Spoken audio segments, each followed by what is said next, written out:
Hello, Duke fans, and welcome to episode 460 of the Duke Basketball Report podcast. It is Sunday, November 20th, 2022.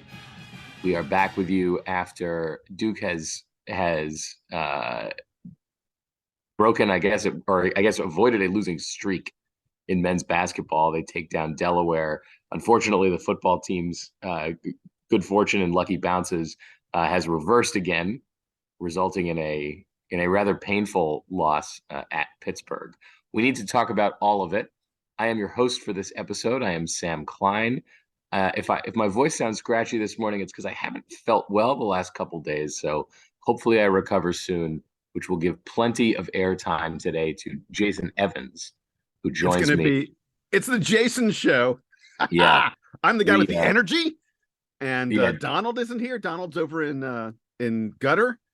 Watching the World Cup, because that's what Donald does. Happy World Cup, everybody. Happy World Cup. So you'll hear Jason the most today because he's the only one that is both present and feeling well. I swear I will return to health soon. So this is what we're going to do, Jason.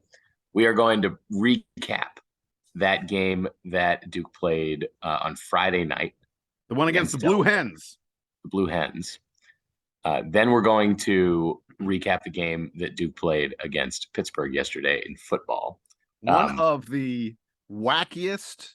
I'm gonna spend 5 minutes talking about the punting. Is every Duke football game do they all just have to be weird this year? There's so many weird games. Anyway, we'll do that. We have to preview Duke's upcoming game against Bellarmine, its final tune-up before it heads out to the Phil Knight Invitational later this week. So we'll do all that. We also have to choose a player of the week because it is the end of the week. So, Jason, let's start off, though. Duke has Delaware come into town. We previewed them the other day. We told you they wouldn't be as bad as some of the other teams that might appear to be cupcakes on Duke's schedule. And at least through the first half, things looked kind of scary because Duke was only up by 6. Not that we necessarily thought that Duke was going to lose this game, but the fact that Duke was letting Delaware hang around all the way through halftime was maybe concerning. Duke, of course, ends up winning the game by more than 30 points. Not the walk-ons, but all of the reserves managed to get a few minutes at the end of the game. And from just from the final score, it looks like a laugher, but I don't think it quite was. So, Jason, give me a headline from this weird game. So my headline is too big, too balanced for Blue Hens. The story of the game to me was Duke's size and Duke's depth. I went with freshman coming out party for Duke because it feels like maybe all of the freshmen had their best games or some of their best games. Maybe not Mark Mitchell, but basically all the other freshmen had what might have been their best games so far in this young season. And especially we got to see Dariq Whitehead rather for the first time, not hopefully his best game of the season, but at least he was out there running around and showing off a little bit of the athleticism that we expect from him. Yeah. And we got some viewer headlines. As we always do, we say to folks, send us those emails to DBR Podcast at gmail.com with your headlines, with your plays of the game, that kind of stuff. And we'll read the best in the air. We got one. There were several good ones, but I wanted to pick out one that I thought was so much better than all the others. Devils lay egg and then fry Blue Hens. That came to us from Clinton Weaver, which really summed up, I think, the game pretty nicely. It was unexpectedly close for quite a while. And then Duke remembered that they are Duke and turned it on, and it turned into a laugher. Yeah, I love that. All right, Jason, start me off with the good, at least in this game. I've mentioned a few of the trends in my headline, but tell me about the good from this game. Start wherever you'd like. I mentioned the bigs. I'm going to start with the rebounding again. Duke had 16 offensive rebounds. Delaware had just 19 defensive rebounds. So Duke was, again, close to 50% on our offensive rebounding rate, 45.7%. It's just a touch under the truly absurd 48% offensive rebounding rate that we had coming into this game. Kyle Filipowski, who had double-digit rebounds in each of Duke's first 3 games, just missed it with 8 rebounds in this game. Tyrese Proctor, yes, Tyrese Proctor put on a show and ended up with 10 rebounds, mostly on the defensive end.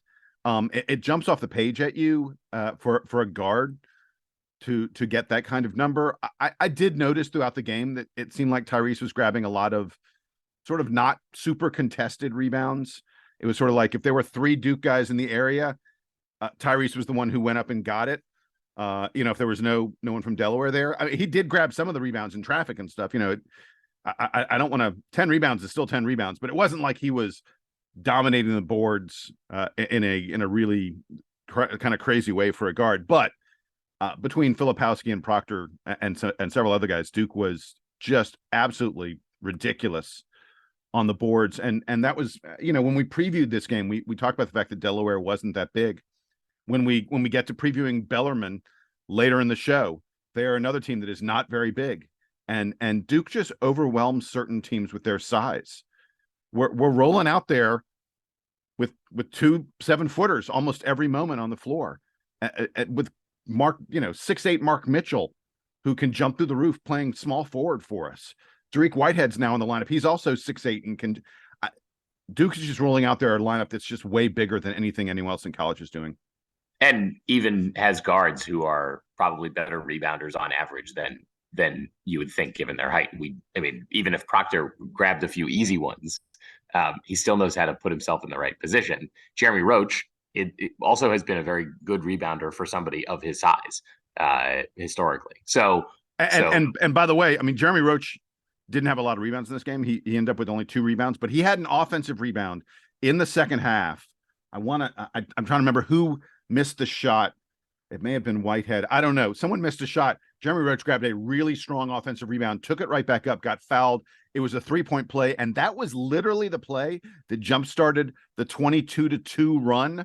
Again, 22-2, that spurred Duke into an insurmountable. It was a close game, and that was a huge rebound that Jeremy Roach pulled down.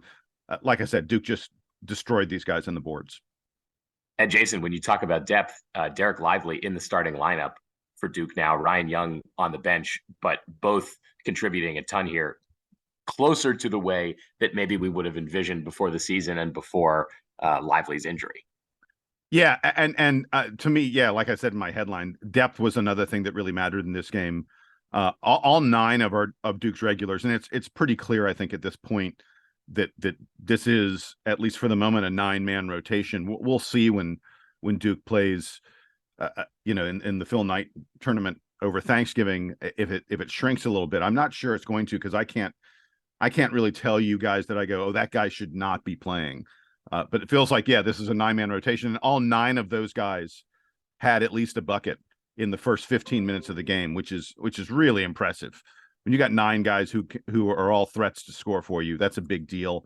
All 9 of those guys ended up scoring at least 5 points, which means they each had multiple buckets, and all 9 of them played 15 plus minutes, and no one played 30 or more minutes.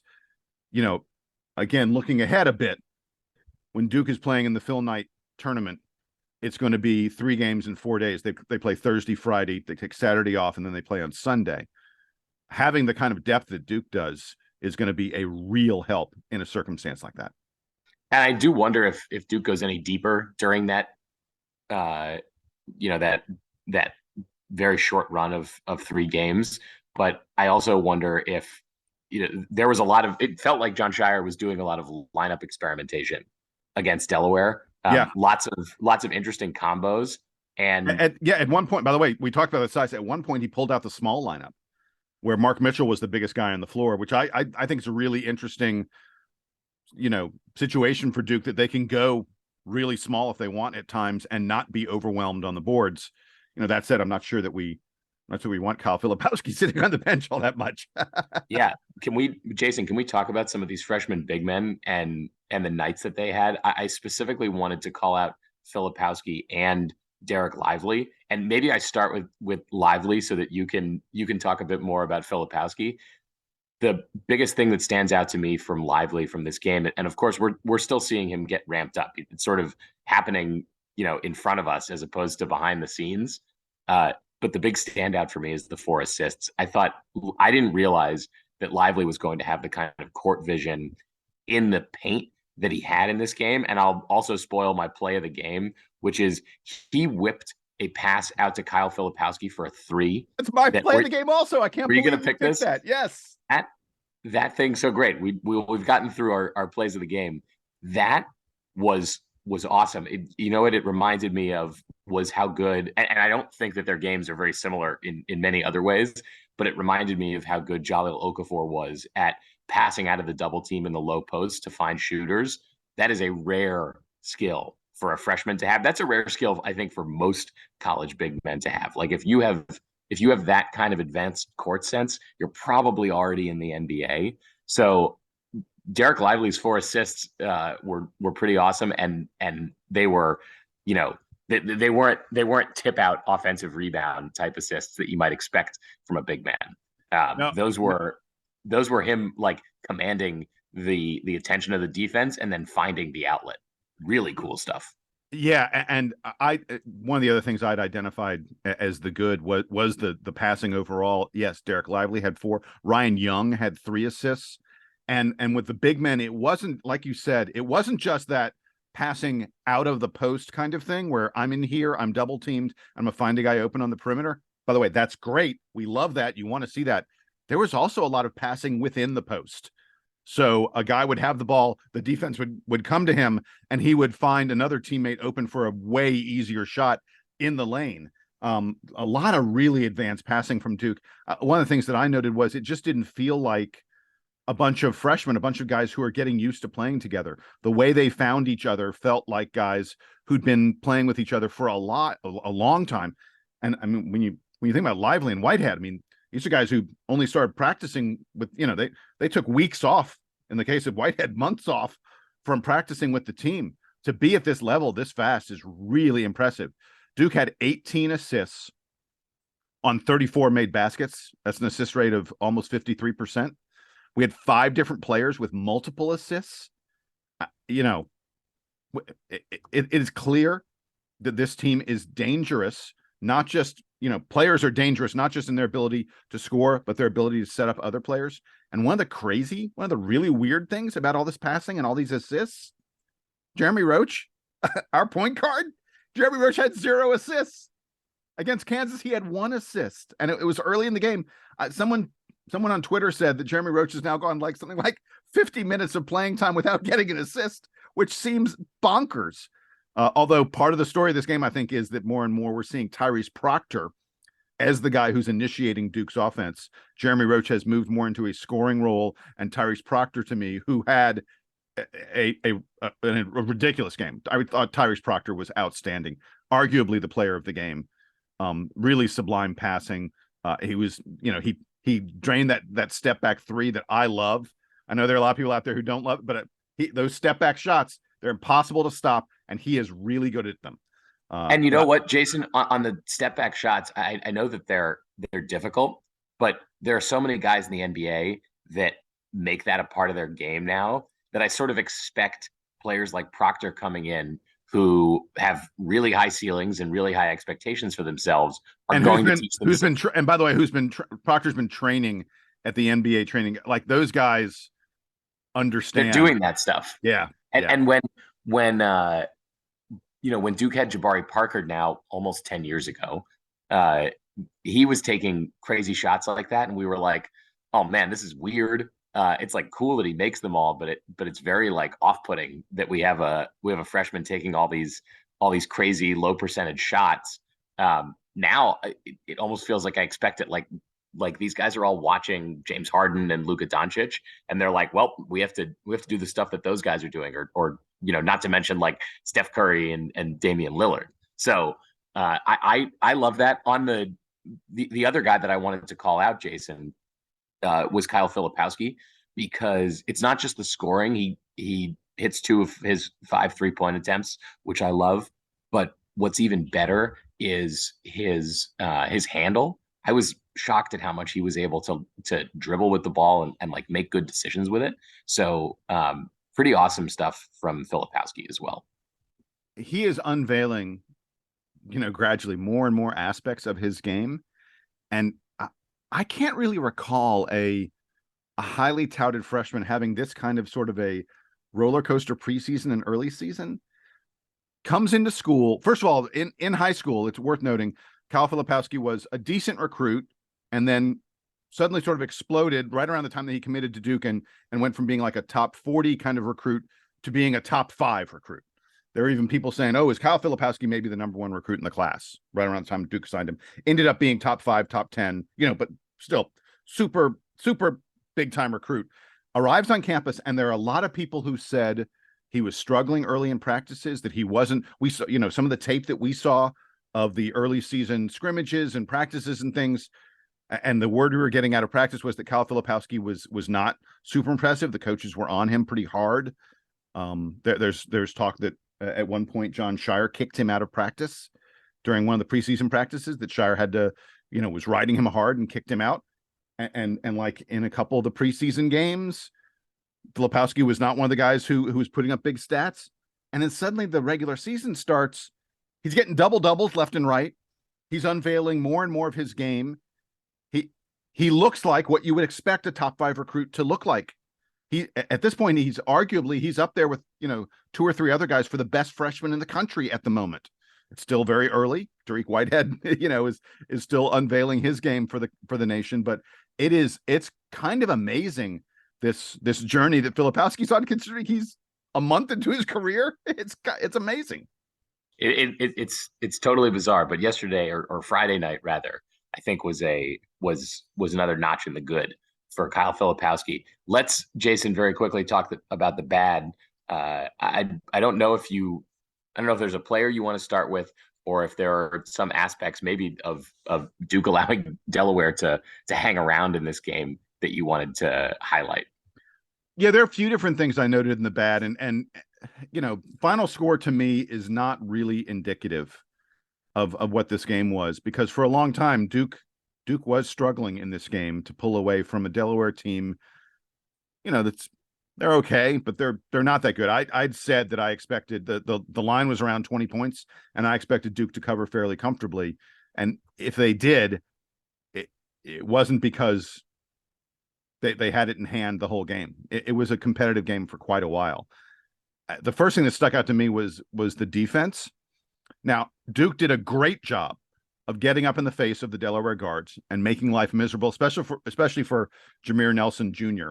And hat tip to Jeremy Roach there, who was really impressive on defense against Jameer Nelson. But Delaware did not make mistakes, and Duke did not force them into mistakes. Delaware had just 3 turnovers in the first half. They consistently got open looks from 3-point range. And that's why it was a 6-point game at halftime and well into the second half. Duke had 0 points off of turnover in the first half. 0 points off of turnover. I mean, we were in some ways kind of lucky that Delaware missed some shots they could have made, and it could have been an even more uncomfortable game. Now, eventually we turned up the pace on them and we pressured Delaware into 8 second half turnovers, but only 3 turnovers in the first half against a team like Delaware, especially when Jameer Nelson was missing, their best guard was missing a lot of time, was something you had to be concerned about. And by the way, pace to me was the key to this game. I'm not sure if this goes in the good or the bad, but when Duke played fast, when we forced Delaware to play fast, we dominated them. When they slowed the game down, when we were playing at their speed, they were able to stay close. And this Duke team needs to learn from that and figure out ways of making teams play at their pace, not playing at the other team's pace. And by the way, the game against Ballarmine that we're going to preview is going to be a huge test of that. Ballarmine is a team that will refuse to play fast. And Duke needs to find a way to speed them up a little bit, because clearly if teams slow Duke down, then it's a problem for us. It's surprising to me, Jason, that Duke struggles with playing at a slow pace. I thought, given Duke's size this season, that they'd be comfortable sort of hanging around in the half court and letting other teams sort of come to them when Duke is on defense. So to me, I don't know if it's that I want to see Duke speed teams up as much as I want to see Duke get better at playing slow. And there will be slow That's a great ACC point. teams. The ACC doesn't have, a lot of these high flying teams, I think, that we remember from years past. And so I want Duke to feel comfortable playing at a slow pace. What about Jason on the offensive end? Anything that you notice about the execution here that you wanted to highlight in the bad? Yeah, I mean, we can start with the very first play of the game.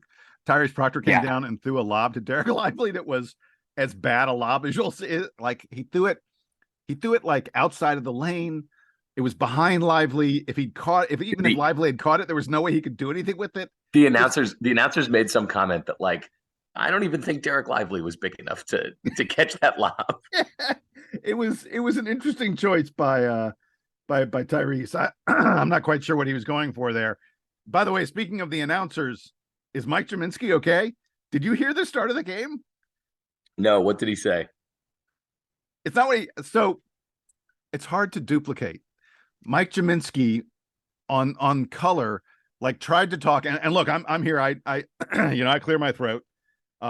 He had something in his throat where he was like, literally, you couldn't I do understand remember the word this. he was saying. It was very strange. It was very strange. Yeah. And they definitely forgot to smash the mute button on him when that was going on, because usually they have the announcers have like a little kill button for themselves.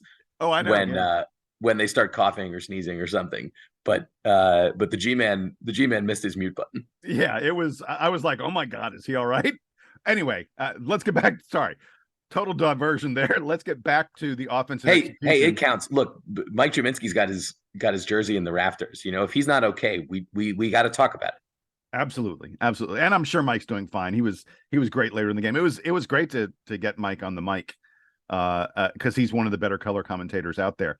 Anyway, I'd mentioned that lob that Tyrese Proctor threw was pretty weak. Duke went to Dariq Lively on the next two possessions as well. It was like our whole offense. The first three possessions was lob it to Lively. And what was weird about that was, after we did it the first three possessions, I don't think we pick and roll lob to Lively the entire rest of the game.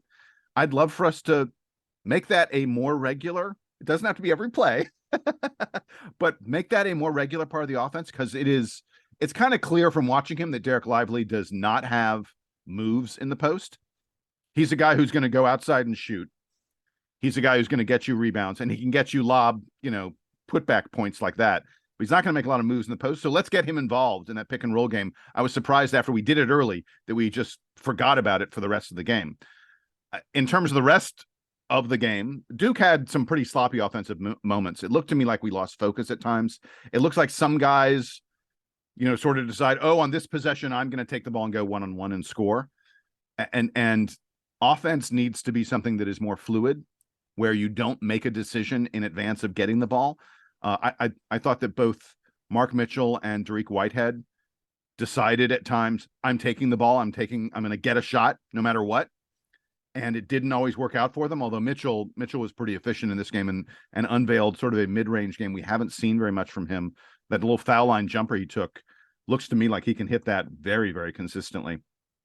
And Dariq, Whitehead is rusty, but he's going to drive me crazy with these contested long-range jumpers, isn't he? He seems to love stepping just inside the three-point line and taking a pull-up jumper. Whitehead took 11 shots in about 15 minutes of playing time. That's a lot of shooting. And make no mistake, he has a reputation as a scorer. I want my scorer to be shooting a lot, so I'm fine with a number of shots, but 2 of them were three-pointers. Good with that. Take three-pointers, absolutely. 4 of them were shots in the lane, around the basket. I'm great with that. That's fine. But he took 5 jumpers outside of the lane. And look, I don't have a measuring tape, but I think all of them were like 17 plus feet from the basket, and they were all like off the dribble. And these are not efficient shots. I think he hit 1 of them, maybe.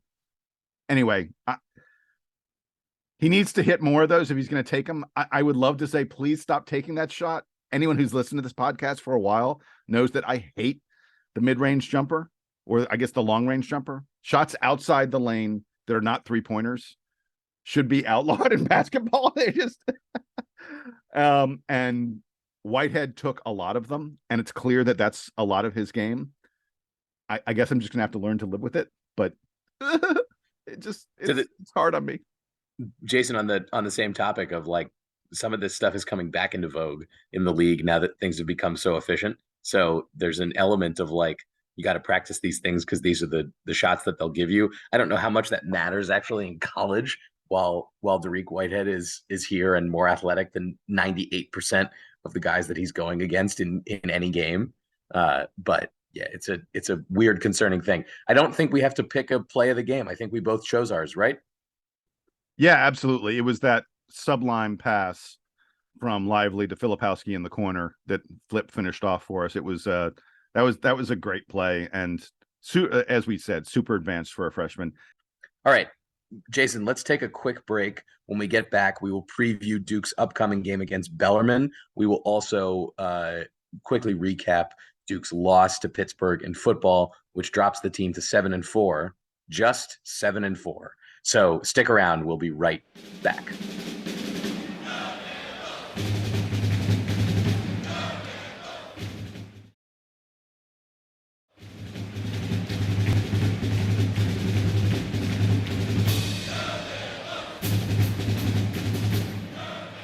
We are back, and we are talking about Duke's upcoming game against Bellarmine. They're going to square off tomorrow night. So today we're recording on Sunday morning. This game is going to be Monday night in Cameron before Duke flies to the West Coast. So Bellarmine, of course, a school in Louisville with a better ACC conference record than the University of Louisville on account of That's good, Sam. I like that. Yeah. I knew you'd like that. Bellarmine comes in with an overall record of 2-2, and they're 1-1 in the ACC. They, of course, have the win against Louisville to tip off the season, a completely bizarre result. They also have a relatively close loss against Clemson. So, by the way, in that Clemson game, they were leading Clemson like midway through the second half. Like it absolutely looked like Bellarmine was going to be 2-0 in the ACC. So, Jason, we've got some ACC data on Bellarmine. In a way, Duke's first ACC opponent of the season because they're getting so much run against the rest of the conference. Bellarmine, of course, hasn't been in Division I for very long. I actually think that Duke played them as a D2 school not that long ago because I feel like we previewed that game from however many years ago it was. 2020. It was 2021. It was their first game as their first game in Division I. Yeah. And I recall us having a spirited conversation trying to determine the pronunciation of Bellarmine. Yes. But now we know it. So we will henceforth call them Bellarmine. And by the way, in that 2021 game, it was a much closer than anticipated game. It was like a 10-point game at halftime, and it felt even closer than that. They're a really interesting team. And by the way, before we get to what they are, I do want to note, we talked about their schedule so far. They've played 2 ACC teams. They are in the process of playing a gauntlet of a schedule. Like, Sam, are you ready for what they have coming up? So they just played Clemson. They then have Duke. Over the next 8 days, they will have Duke, UCLA, and Kentucky all on the road. That, my friend, is brutal. That is a team that is afraid of taking on no one. I mean, you can also argue it's a team that's willing to take bye games, be paid to go and get pummeled by anybody. and maybe there is an element of toughening that you get from that, where when they begin Atlantic Sun play, later this month or next month, I suppose, while we're still in November, they're going to be afraid of nothing, having had to go up against all of these Power 5 schools. And it's not just like they picked a random set of Power 5 schools. Duke, UCLA, and Kentucky are all supposed to be some of the best teams in the country this year. And if you're going to talk about playing Bellarmine, you have to discuss their style of play, because they are truly unlike just about any other team at the Division I level. They are a club, I don't want folks to think it's the Princeton offense, but it's not entirely different from that. They're known as the team that never dribbles the ball. And obviously, that's not exactly the case, but they love to spread the ball on the perimeter, rarely take dribbles, and just pass the ball around until they get an open shot outside or until they backdoor you.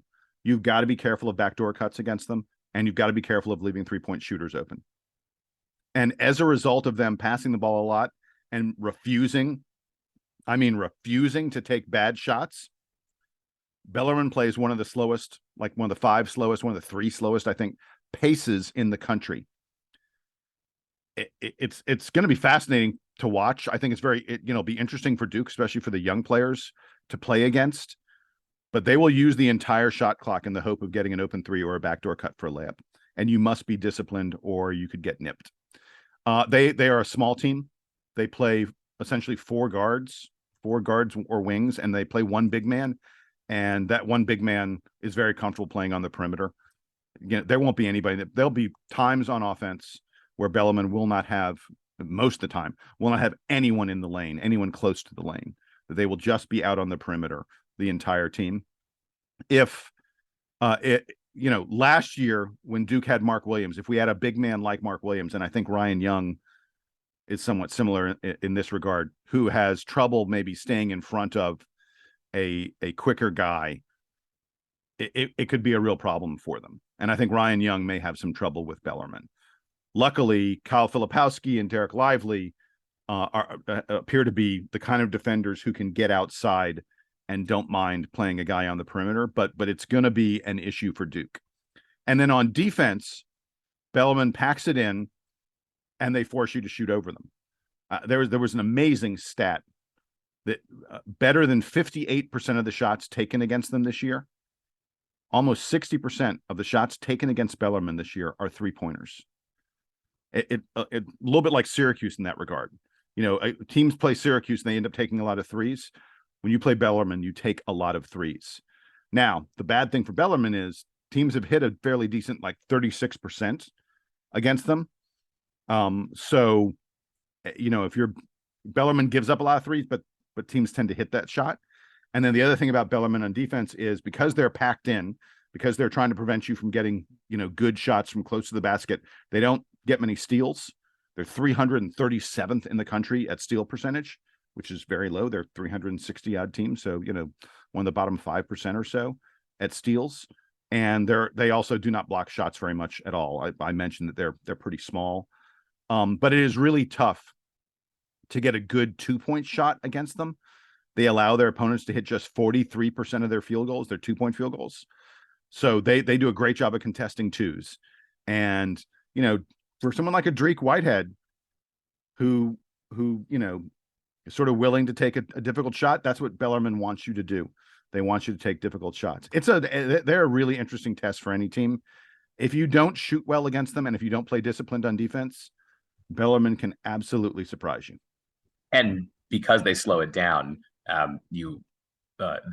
they offer more opportunities for randomness. We talk about this every time Duke plays UVA, that these slow teams create weird games. And if Duke gets sucked into the weird Bellarmine vortex, then it's a hard thing to escape. It's not, Jason, I don't know if there are players on this Bellarmine squad that you really want to highlight because, as you said, they play at a slow pace. None of the numbers are going to stick out to you. There is a decent amount of sort of offensive efficiency in here for a team that does play so slowly and that is sort of middling. But yeah, the interesting thing for me is going to be how Duke attacks Bellarmine when Duke is on offense, to see how much they can get the ball inside the paint and avoid just stalling out the clock and clanging bad shots. Yeah, I don't for a moment think that Bellarmine is going to beat Duke. And in fact, Ken Pomeroy says that Duke wins this game 80-58. He has them, he has Duke as a 20 plus point favorite. But it's going to be really interesting to see who is able to impose their will on the game and whether this Duke team will be disciplined enough. We are a bunch of freshmen. Bellarmine's mostly playing seniors. they've got one freshman who plays a lot for them and a sophomore, but other than that, it's mostly seniors. It's going to be just very interesting to see if the Duke freshmen fall into the Bellarmine trap, because Bellarmine, like I said, they'll let you take a shot that you think, oh, this is a good shot, but it's actually not a great shot. And on defense, the biggest thing is that they'll lull you to sleep with all the passing. And then suddenly there's a guy going backdoor on you and you didn't even notice it, and he's getting a layup. So we'll see how Duke does in that game. And of course, we'll react to it before Duke's big trip to Portland. This is the last opportunity for Duke to tune things up, although they do get a game against Oregon State, who is also not supposed to be very good. Yeah. We got a break in the opening of the PK 85. Yeah, I want to thank the organizers for that one. But continued development for both Dereck Lively and Dariq Whitehead coming back from injuries. So we'll see if we see any progress from them this week in particular. Jason, let's move over and talk about football very quick before we do our player of the week selections. So Duke's football season has been a series of truly bizarre games. It is possible that this Pittsburgh game was the most bizarre game that Duke has played this season. It's a loss, a very close loss, 28-26. Duke has a couple of failed 2-point conversions. After the game, Mike Elko talked about how down the stretch he was trying to avoid overtime for a couple of reasons, and it was I think I like the approach to thinking about what are the expectancies of getting different amounts of points in different places. But take me wherever you want, Jason, in terms of Duke's loss here. As I said earlier, it's not like it's the end of the world. Duke has racked up 3 now conference losses that have all been very close games, following the Georgia Tech game and the North Carolina game for Duke. So give me your big takeaway from this game against Pittsburgh. Yeah, by the way, Adam Rowe on Twitter, one of the best Duke follows out there on Twitter. If Twitter still exists at this point, I'm not even sure.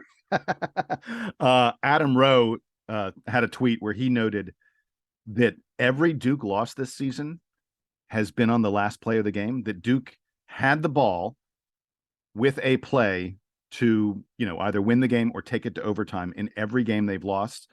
That we were down by 8 to Kansas, and we had a 4th down play on the Kansas 30-yard line, that if we convert, we could go ahead and get the tying score. And at the very, very end of the game, against UNC, that game went back and forth in the final minute, and we absolutely could have won that game on the final play. Against Georgia Tech, it was in overtime, and of course, an overtime game you could win on any play, and Duke looked like they had the game won until there was a bad penalty on Jontavius Robertson that backed us up, and we missed the field goal to tie it. And then we have this Pitt game where we came down, we had a 2-point conversion to tie the game at the very end. We had another 2-point conversion earlier that is controversial. And by the way, I want to explain to people that there are a lot of folks, and I'm one of them, who was like, what are we doing going for it? So Duke was down 14. We scored a touchdown and we went for 2. And people were like, wait, what? There is, in the 4th quarter where that game was, there was about 8 minutes left or so. There is absolutely, the analytics people will tell you that going for 2 makes a lot of sense there. I mean, Sam, you know statistics. So what Coach Elko said after the game is that the field conditions were not favorable for Duke. The wind was whipping around. I know Duke has had some struggles in the kicking game this season. We've got a backup kick. We got a backup place kicker. Yeah. And so Mike Elko was saying that he wanted Duke to win the game in regulation. This is I have heard coaches make this argument before, that you're sort of watching the game. It's not just the oh, well, we want to be down by 7, then we can be down, then we can tie it up. Mike Elko was saying he knows the way the team is playing, and he knows the conditions on the field, and he does not want to leave this game, especially given Duke's lack of running game, their inability to establish the running game in this affair. He did not want to see Duke playing in overtime. He thought that was a lower percentage option for the Blue Devils. So went for 2. And by the way, the Duke offense can produce, right? Riley Leonard, we know, is capable of big plays. So if the coaching staff feels that their odds of execution there are better on the 2-point conversion. By the way, a lot of these football coaches, on the more conservative end where they're going to just opt for the field goal in those cases, Jason. I like all of that decision making, and it's a shame that it doesn't work out for Duke, but there are elements of you just kind of got to go for it. Yeah, and let's get away from the 2-point conversions for a moment. Although I will say the second 2-point conversion, the one that was going to tie the game at the very, essentially in the final 30 seconds or so, I didn't love that play. We went for a trick play, a reverse where we were gonna throw. I think it's called like a New York Jets or a New York Giants special, something like that, where we were gonna throw the ball. Philly special. I don't know. I think it's the Philly special. Philly special. That's it. Yeah, sorry. It was one of those Northeastern teams where we're gonna throw the pass to Riley Leonard for the 2-point conversion. I thought that was a little too cute, for a final play. And Pittsburgh had been getting their defense into our backfield throughout the game, especially late in the game. So the fact that they blew it up by having defenders back there, to prevent the guy from even being able to make the pass to Riley Leonard, and Riley Leonard was at least partially covered. That to me is a sign of this wasn't the greatest play call. But I want to go back to, I mentioned this earlier. Crazy game. First of all, is this the pigeon game? I think this is forever the pigeon game. I don't know what was going on. There were more pigeons on the field there were more pigeons on the field than there were people in the stands. It was insane. There would be like pass plays or kickoffs and stuff where suddenly the players are running through like a flock of pigeons. It was crazy. Did they put like pigeon feed on the field or something? It was just really strange. And then the punting game. Let's talk about the punts. I've never seen punts more exciting. Usually, like if I'm behind time on a game and I'm on my DVR and I'm like fast forwarding and stuff like that, I like skip the punts. That's just one of the things I do, and occasionally I miss an exciting punt return, I guess, but I usually skip the punts. In this game, do not skip the punts. I've never seen the punts as exciting as this. Duke gave away 7 points to Pittsburgh when Jalen Calhoun muffed a punt that he had. I don't know what he was thinking. I don't know what he was doing. It was really bad, but we just gave Pittsburgh 7 points off of that punt. Then we shanked one. I mean, like it ended up being like a 15-yard punt. It was just terrible. That gave Pittsburgh points as well.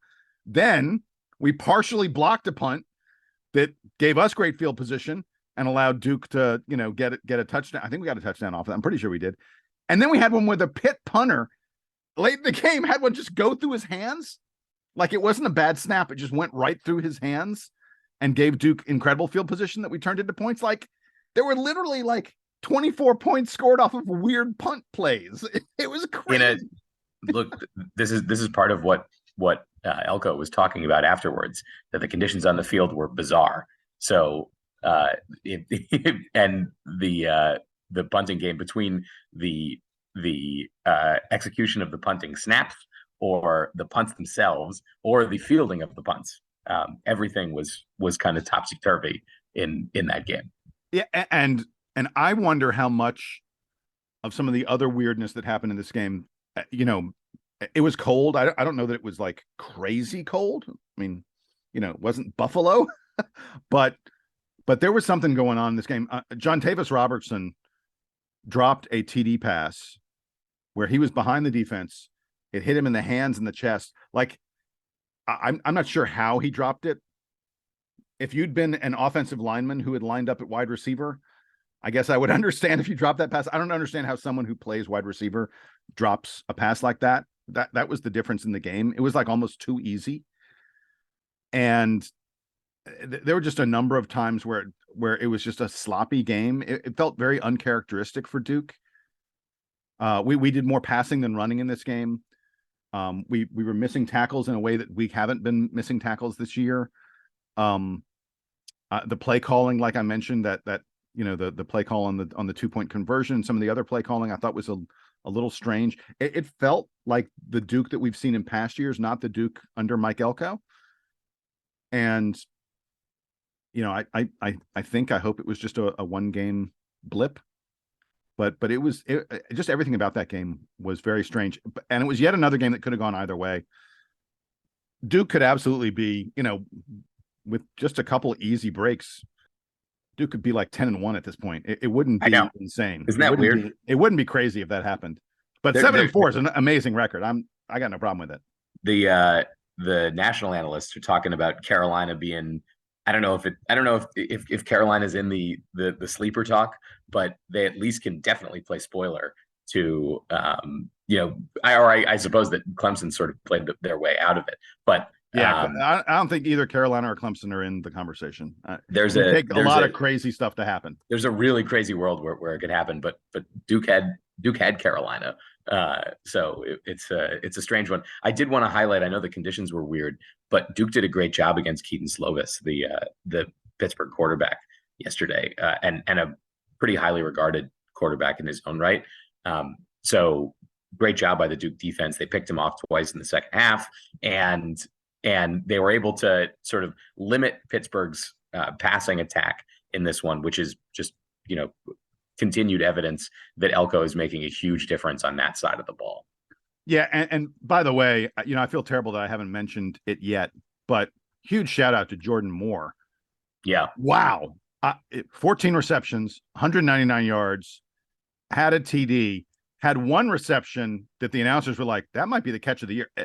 He's fallen out of bounds, reaches out with one hand, grabs it, somehow pulls it in and doesn't drop it as he crashes to the ground. It was a crazy. Elite NFL wide receivers don't make that catch.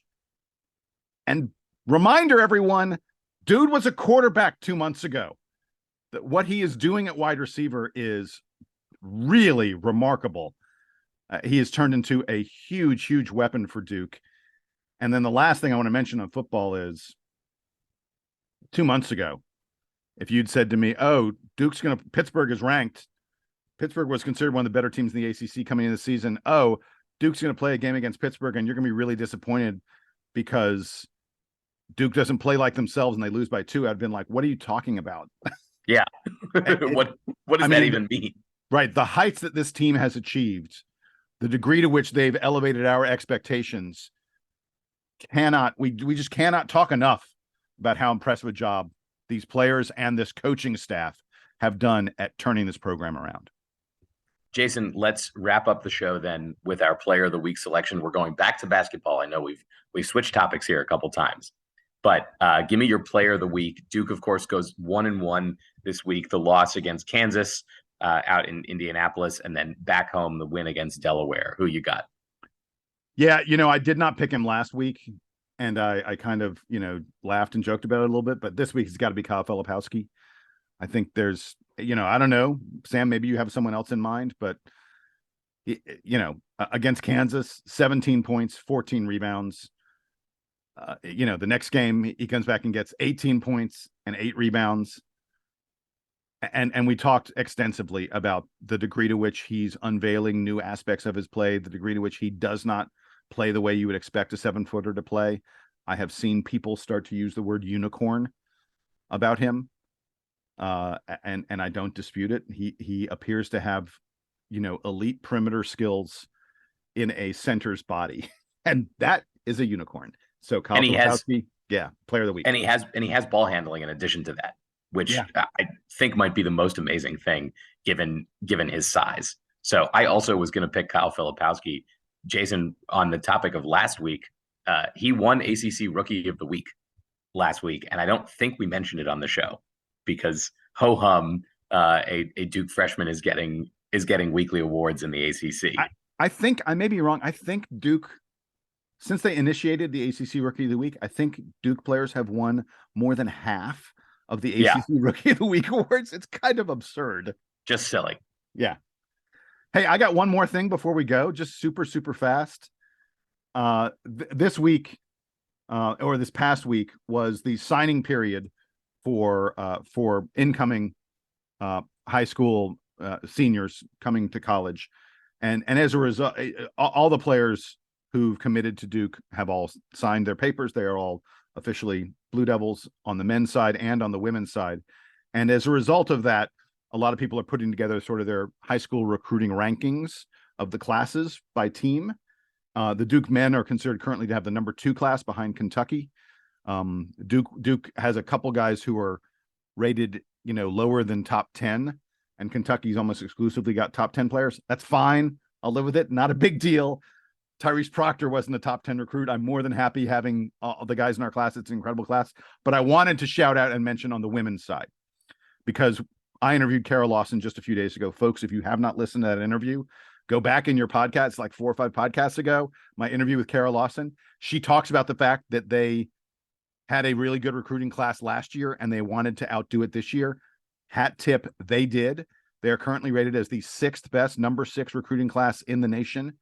And that class includes Jaden Donovan, a guard, a wing, who is the number 3 player in the class, as good a recruit as Duke has gotten in many, many, many years.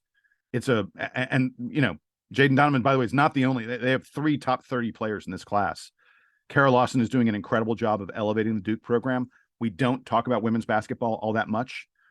And they have a big week coming up as well. They play UConn. They're in the Phil Knight Legacy Women's Tournament. There are only 4 teams in their bracket. Duke plays UConn. Always a big game. Always a huge game. And look, no one's going to pick the Blue Devils to win that game. UConn is ranked in the top 5, and Duke is just outside the top 25 in most of the rankings. They're 4-0. The Lady Blue Devils are 4-0. They're just the Blue Devils women's team. Anyway, no one expects them to beat UConn, but they have a puncher's chance in that game. And after that game, they'll play either a very good Oregon State team or Iowa. Iowa, by the way, is ranked even higher than UConn. So Thanksgiving weekend is going to be a key moment for Kara Lawson and the Duke women to test themselves against some of the best teams in the land before they get started on the ACC, which also features some of the best teams in the land. But Kara Lawson just continues to elevate that program. I wanted to shout out and mention that they had one of the top 6 recruiting classes in the nation. All right, love it. So Jason, we will be back later this week to preview the games in Portland. But until then, stay in touch with us. DBR Podcast at gmail.com. We love the headlines. We love everything else. For Jason Evans and for Donald Wine, who is over to enjoy just a few fun soccer matches for the next few weeks. I am Sam Klein. This has been episode 460 of the Duke Basketball Report podcast. Duke Band, take us home.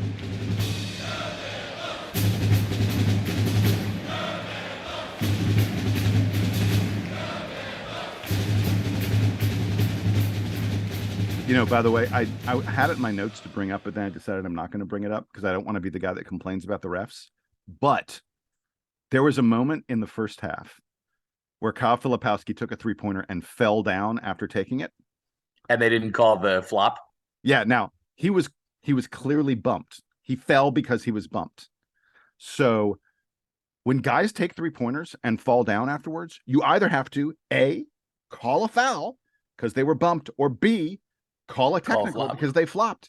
Those are the only 2 choices. You can't say, oh, he fell and he wasn't hit and it wasn't a flop. It can't be both those things, but the refs didn't call anything. We're going to see this throughout the year. The refs didn't call anything. And I was like, well, it's got to be one or the other. You know? Yeah, it's and I mean, it was the same thing for like on that play. It felt like exactly like the Proctor play where they're falling. Like if you're going to fall down, you want to do it in such a way that you're like bracing yourself. It felt like both of those were the same. Like they're just enough off kilter that they might as well go to the floor because it's safer. So I really don't know what they're looking for in those flopping calls. Yeah, I mean, it's clear that the refs have been instructed about a new rules change and how to enforce it and stuff like that. And it's also clear that the refs haven't completely figured it out.